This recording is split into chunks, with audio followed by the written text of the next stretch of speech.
My with rears குடும்ப உறவுகளுக்கு வணக்கம். இன்றைக்கி எல்லோரும் மகிழ்ச்சியான செய்தி வரும்ன்ட்டு வெயிட் பண்ணிகிட்ருந்தோம். ஆனால் மகிழ்ச்சியான செய்தி வரலை. ரொம்ப வருத்தமாக இருக்குது. இன்றைக்கி நம்ம எம்டி சாரோட நேம் வந்து காஸ்ட் லிஸ்ட்டில் வரல. இனிமேல் அடுத்த வாரம் தான் விசாரிப்பாங்க, நம்ம நேம் வரும் அப்படின்னு சொல்லியிருக்கிறாங்க. ரொம்ப வருத்தமாக இருக்குது. ரொம்ப வருத்தமாக இருக்குது. உங்களை மாதிரியே எனக்குமே இந்த நியூஸ் வந்து ஒரு வருத்தமான நியூஸ் தான். இது வந்து மைவித்திரி உறுப்பினர்களுக்கு மிகப்பெரிய சோதனை காலம்னு நினைக்கிறேன். ஏன் அப்படின்னா, இந்த ஒரு கோர்ட்டில் வந்து நம்பர் ரிஜிஸ்டர் ஆனதுக்கப்புறம் பெயில் வந்து இவ்வளோ லேட் ஆகாது, சீக்கிரமாகவே வந்துடும். ஆனால் இந்த தடவை ஏன் இவ்வளோ லேட் ஆகுதுன்னு ஒன்றும் புரியலை. ரொம்ப வருத்தமாக இருக்குது. வெளியிலேருந்து எம்டி சார் இப்போ வந்துடுவாங்க, அப்போ வந்துடுவாங்கன்னு காத்துக்கிட்டு இருக்கிற நம்மளுக்கே இவ்வளவு வருத்தமாக இருக்கும்போது, நமக்காக ஜெயிலில் இருக்கிற எம்டி சாருக்கு எவ்வளோ வருத்தமாக இருக்குங்கிறத நம்ம கொஞ்சம் நினச்சி பார்க்கணும். அவருமே இன்றைக்கி நம்ம வீட்டுக்கு போயிடலாம், இன்றைக்கி நம்ம மனைவி குழந்தைங்கள பார்க்கலாம், இன்றைக்கி நம்ம மக்கள் கூட பேசிடலாம் அப்படின்னு எவ்வளோ ஆர்வத்தில் இருக்கிறாரு. அவருக்குமே இது வந்து ஒரு வருத்தமான செய்தி தான். சோதனை காலமாக நினச்சி நம்ம கடந்து போகணும். கண்டிப்பாக நம்பர் வந்து ரிஜிஸ்டர் ஆகிடுச்சுன்னா கண்டிப்பாக பெயில் டேட் வந்து தான் ஆகும்.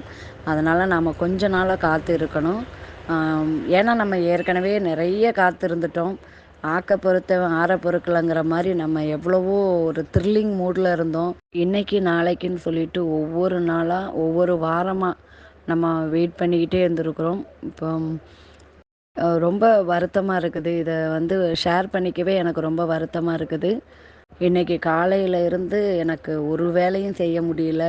மனசு முழுக்க இப்போ அப்போ அப்படின்னுட்டு எப்படா ஈவினிங் வரும்னு சொல்லிட்டு அவ்வளோ ஆவலாக வெயிட் பண்ணிகிட்ருந்தேன். உண்மையாகவே ஒரு நாள் வந்து ஒரு யுகம் மாதிரி கழிஞ்சிச்சுன்னு சொல்லலாம். அந்த அளவுக்கு வெயிட் பண்ணி ஈவினிங் ஒரு 9:30க்கு வரும்னு சொன்னாங்களே, ஐயோ 9:30 10 o'clock அப்படி டைம் பார்த்து வெயிட் பண்ணி எல்லாமே வேஸ்ட்டாக போன மாதிரி இருக்குது.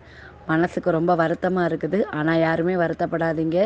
ஒரு நல்ல விஷயம் நடக்கணும் அப்படின்னு சொன்னால் நம்ம எல்லாருமே கொஞ்சம் காத்திருந்து தான் ஆகணும். நமக்கு வந்து மிகப்பெரிய நல்ல மகிழ்ச்சியான செய்தி வந்து காத்துக்கிட்டு இருக்குது. எல்லாருமே நம்பிக்கையோடு இருங்க. கண்டிப்பாக அடுத்த வாரமாவது கண்டிப்பாக பெயில் கிடைக்கும்.